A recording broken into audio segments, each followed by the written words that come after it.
有一点害怕，可能自己在家里多做一点，就比较不会买外面的。食安问题是我们每天都会遇到的一个很重要的问题。那毕竟吃是一个要很讲究的一个问题。那我想手边当中，大概家庭里面都会有一些干香菇，或者是干的小鱼干，甚至有一些柴鱼片等等。那利用这些原物料的食材，其实就可以去做干燥，然后成磨粉。那这些就可以代替我们现在所使用的一些化学添加物品。那自然相对的，你的食安问题就会尽量的去减低它的风险。那辣椒的话，其实也是，我想辣油毕竟是从生辣椒去提炼出来，那我们自己炼其实也更安心、更安全。掌握施政3分钟，台南进步向前冲。这段时间，大家苏丹红所带来的食安疑虑其实我们有2个解决方案。第一个，在源头管理，所有进口的这个调味剂的原料都必须要严格审查，而且获得了相关第三方公证单位或是政府单位的一个安全认证。这第二个，对于通路商跟这个末端的餐饮业者以及这个大卖场，我们也要求他们要自主食安管理，所以他们可以要张贴不含苏丹红的这个食安标章。卫生单位跟市府也会不定期的密集的去加以检验。第3个部分，我们也鼓励在学校的营养午餐厨房以及所有业者可以自行使用天然的这个调味料的原料来自己制作辣椒酱或制作这个天然的酱，所以用这样的3管齐下来，希望民众解除民众的一个食安疑虑。因为眼见为凭，自己做的自己一定放心。那不是每个人都是食安专家，也不是每个人都能够作为美食大厨，但是就是很多人都能够把这个食安放在心上。食安从自己做开始，从食安认证开始。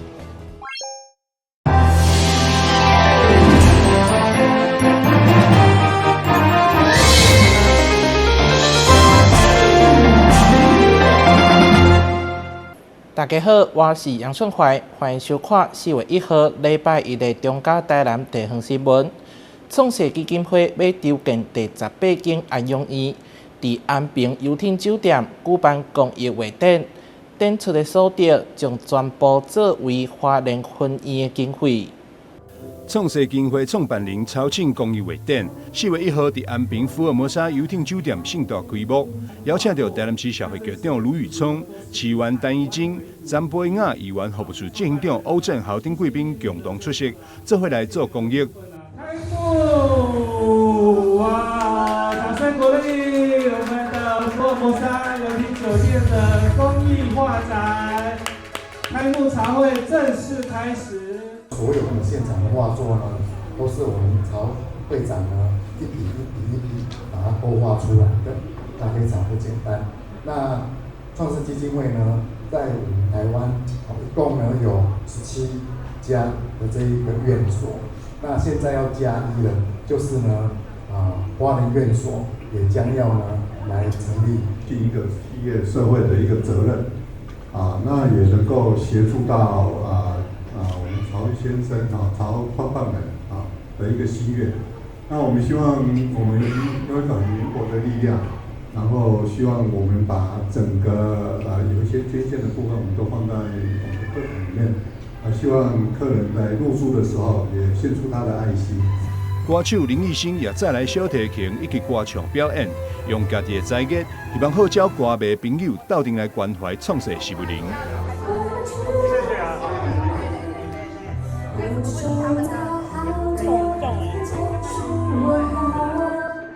创世所服务的事物灵，真侪一名拢是来自清寒的家庭。而这次活动预备经费，就是要用来筹建创世第18间安养院。第18个安养院在偏乡，那我们创办人就是用他的那个公益画作，然后来希望大家能够帮助这个建院。那当然，我们台南的在地安养还是会一起努力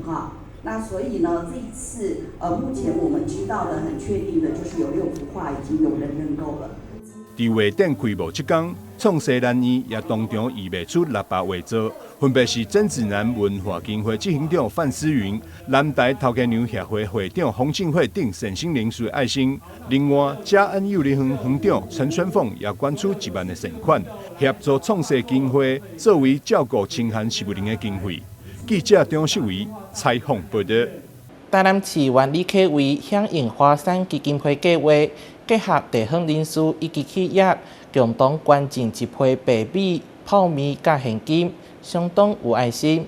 华山基金会抱着在地服务的精神，伫个全台设立将近400个爱心天使站，服务将近3万名左右的弱势长者，免费来提供适龄、适医甲适地的老人服务。当年来得到地方的肯定甲支持，对此议员李克伟上午结合侪位的善心人士甲企业，共同捐赠1批物资甲现金，予华山基金会安平爱心天使站。感谢社会上有很多的这些有志爱心人士长期也都关注投入我们的社会一些关怀公益这届特别安尼有来甲咱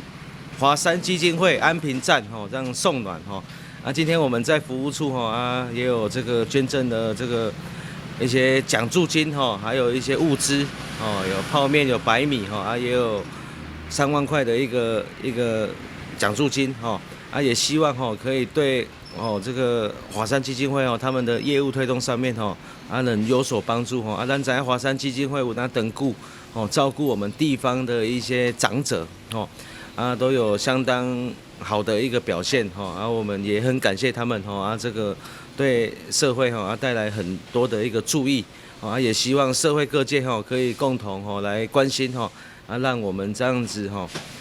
这个好的爱的循环可以继续下去。捐赠仪式由安平爱心天使站的站长李维珍来代表接收，现场并且回敬感谢状。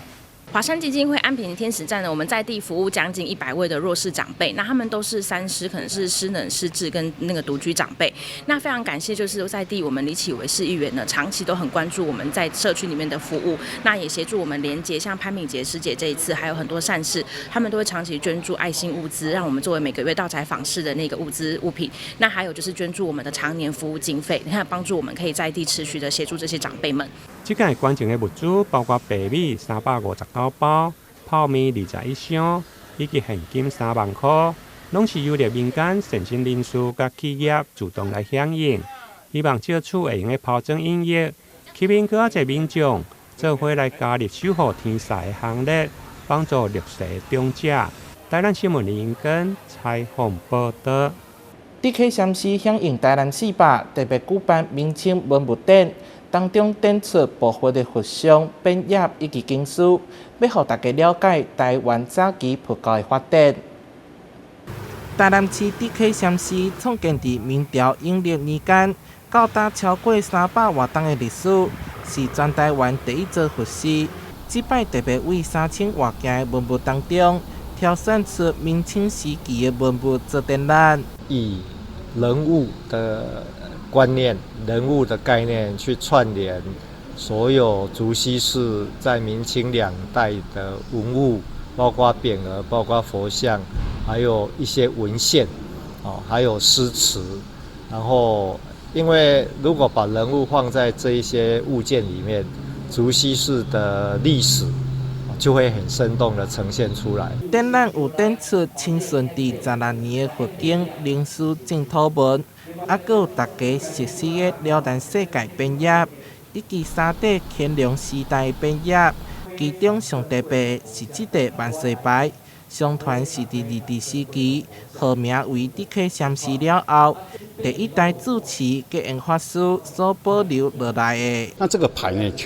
在我们台湾有建档的大概只有4块，那我们台南我们竹峪这一块并没有被发现。这次副教授刚好把它找出来，因为什么？因为它的背面是刻了一个面然大菩萨。当初可能是结缘和尚，他为了保存这一块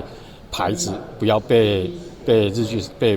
毁坏，所以他把它改成是一个类似一个菩萨的一个牌位这样。因为这边有故事，有一个人的历史，一个人的思想，搁再会当证明着讲当初时呢，真这个所在真侪文人啦，真侪牛人啦，对这个社会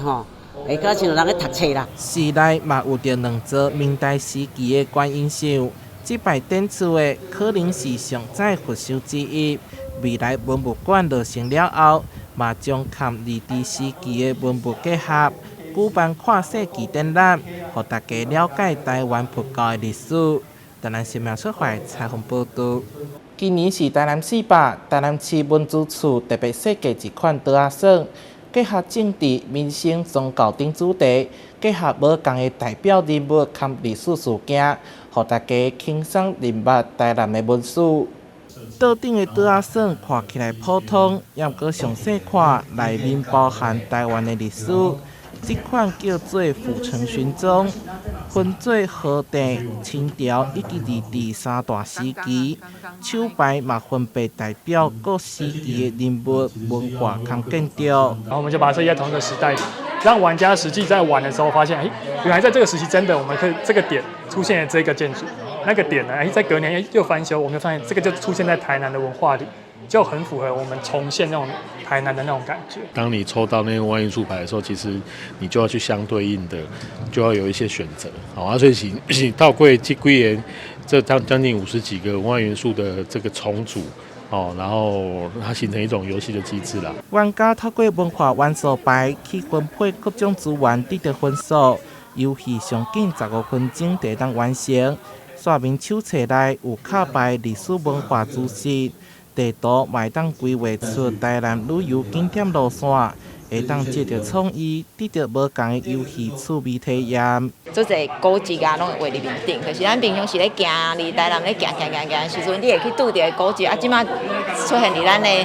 咧佚佗的即个游戏内底啊，感觉伊做特别。像即个什么学甲的慈济宫啊，我嘛去过啊，因为我透过即个的游戏，我个对伊的文化有一点就是较了解啊，会个想要去即个所在。文资处嘛免费送予台南市210间国小各一套桌仔耍，作为教育推广。同时嘛放伫新总馆、公园总馆、盐亭3间图书馆。提供予民众借来耍，希望市民学生会当透过桌仔耍，轻松认识台南文化以及在地历史。台南新闻出怀采访报道。台南市柳营区新山国小甲营地的厨房变成精致书轩，内面有丰富多元的册本，鼓励小朋友多多读册，算是一个特别儿童节礼物。3、2、1。台南市柳营区新山国小师生抱着办喜事的心情，迎接正式书轩的启用。因为这个社会需要更多的彼此加油的力量，它不是金钱，它是更多的那个彼此鼓舞，让正面的力量透过好书，透过好话，透过好人，所以我觉得很重要。就像每一间它有不同的人一起来成就。新山国小正式书轩有机缘会当成立，是该校校友，同时嘛是前台南市政府副秘书长王永迪的先言。为什么要设立书轩？我觉得书是一个善知识最容易取得的地方。那我们每个人透过读书，可以美化自己，也可以熟识，也可以更有成就的去影响他人。书轩的所在原本是学校厨房，一度成为营地空间。透过改建，让学生安静舒适的画图环境，培养画图的兴趣及能力。小朋友都很喜欢这里，所以我们有规划老师他在阅读课的时候，他可以到这个带到我们禁师书轩里面来做相关的一些阅读课的一个教学。那另外的话，下课时间我们也有开放给小朋友，他可以进到我们书轩里面来做比较优质的一个阅读。组织伫各地推动禁书书选，目的是改善阅读环境。目前全台有280间，其中台南市就有49间。希望每一间学校会当好好善用资源，互爱循环落去。台南新闻社会采访报道。台江建庄200栋，台南社区大厦台江分校找出第一间国小，就是108年前伫安顺寮教会所设立的安顺公学校。伫各界支持之下，嘛设了一块纪念碑。位伫安南区13店甲中头寮交界安顺教会所在地，就是大正5年1916年，也是8年前台江上早设立的公学校，号名安顺公学校。为了找回过去的历史痕迹，伫台南社区大学台江分校甲在地文史工作者的多年来走总，结合公部门的力量，要用安顺教会古迹，结合设计师柯庆福所制作的纪念碑，互后辈做伙来珍惜这段宝贵的历史记忆。那我们就立这个碑嘛，立这个碑其实是希望后代的安南人不要忘记我们曾经走过的路。然后我们曾经走过路，其实也是靠我们的力量走过来的。安顺公学校100年校址的纪念碑，这个意义就是讲，咱讲，互咱在地人知影讲，一个所在，咱必须爱重视教育文化。最大的投资就是教育跟文化，特别教育甲文化合做伙，所以是这个纪念碑上重要的意思。会中第3届已经高龄87岁吴德义，以及第9届等校友拢受邀请回到8年前安顺公学校的历史现场，有真侪感触甲回忆。我也去做啥？做迄个脚球选手，我的教练就是迄个黄健伟，黄健伟上下个伫着我，个有咧喊联络。啊，人他就去踢苗。所以迄时阵学校就有脚球队，有篮球队。我伫遮是南关托手第一届，阮的教室伫遐。较早是日本厝啊，这么个顶啊，教堂遮较早是一个窟啦，一个窟啦吼。面对曾经是台湾上水的内海，伫台江建庄200栋的这刻，确实有真侪文化需要传承，嘛成为教育研究的重要基石。我们不担心这个文化的这个断层，我们相信在大家共同努力之下，一定是可以还原我们的历史，然后让我们的后代子孙都来记得我们的台江文化。安顺公学校的纪念碑诞生，在参照破土而出，欢迎民众经过共同来见证台江100年的教育历史。台南新闻阮吉采访报道。台南市南青论坛甲公共议题提案比赛，伫青年节即天举办颁奖典礼，同时嘛邀请青年朋友分享对公共事务的理念。义府研讨会为了听出青年声音，提供丰富有创意的思考。今年南青论坛甲公共议题提案比赛，伫3月29青年节即天盛大举办颁奖典礼。主办单位对20组参赛队伍当中选出8组，由副市长赵清惠予以颁奖鼓励，成为展现青年公共事务的活力甲创造力。清惠跟我们之间互动里面，最能够影响政策的最短的距离，所以我觉得应该在这个青年我们的南京论坛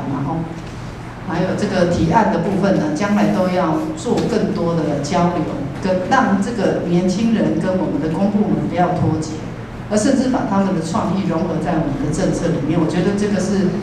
最感人的地方。会中协选公共议题提案金奖的团队郑德平、马甲 YouTuber 吴祥宇以及市府青年委员郑富芳，以青年的观点来分析交通议题，嘛好担任公职20几档的交通局基建找回热情。我们会需要考量到说，政府单位现阶段他们更好实行的，还是说呢，我们可以再往未来性拉一点点，然后试着让这个政府单位可以觉得说，还可以试试看，然后去中间可能达到一个协调。所以我看到的是我们青年对城市进步，他对未来的一个想象。我觉得这跟我现在接触的业务上，里面有很多人每天告诉我，讲车不会付出，他生意不好做。我觉得发现真的这个国家是有希望。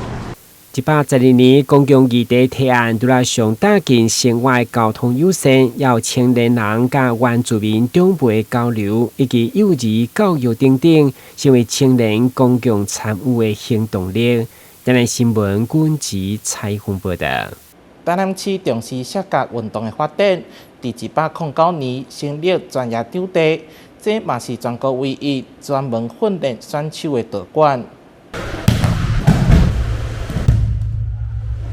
这群将代表台南市出赛的摔跤选手正在卖力练习，为的就是希望能够在113年全国运动会上发挥实力，为台南市争取荣誉。练的时候很辛苦，会，但是我觉得练完然后有成绩的时候很开心，觉得很值得。就摔来摔去的时候，有那种刺激感。你像比赛成绩啊，你比如说未来会纳入一些升学的一些加分条件？会啊，就是有一些奖学金之类的。台湾过去在训练摔跤选手时，都是借用柔道的场地来练习，并没有一个专责的道馆。后来经过众人努力，终于在109年，台南有了专责训练选手的场地。更难得的是，台南也是全国唯一有摔跤道馆的城市，由此也能看出台南市对于选手培养的重视。摔跤委员会呢，一直以来在我们全台湾各县市，摔跤是一个不是很热门的运动哦。但我们现在就有这次的全民运的选拔赛，可以提升我们台南市市民跟选手，还有我们未来的学生在以后升学上有一个发展，让我们可以更有强身健体的一个机会参与这个武术。台南市摔跤道馆的成立，除了是为了培育选手，可以在国内外各项赛事发光发热，也希望能够号召更多国人一同来学习这项强身健体又能防身的运动。记者张硕维，台南报道。感谢你收看4月1号的中嘉台南地方新闻，我是杨淑怀，咱再会。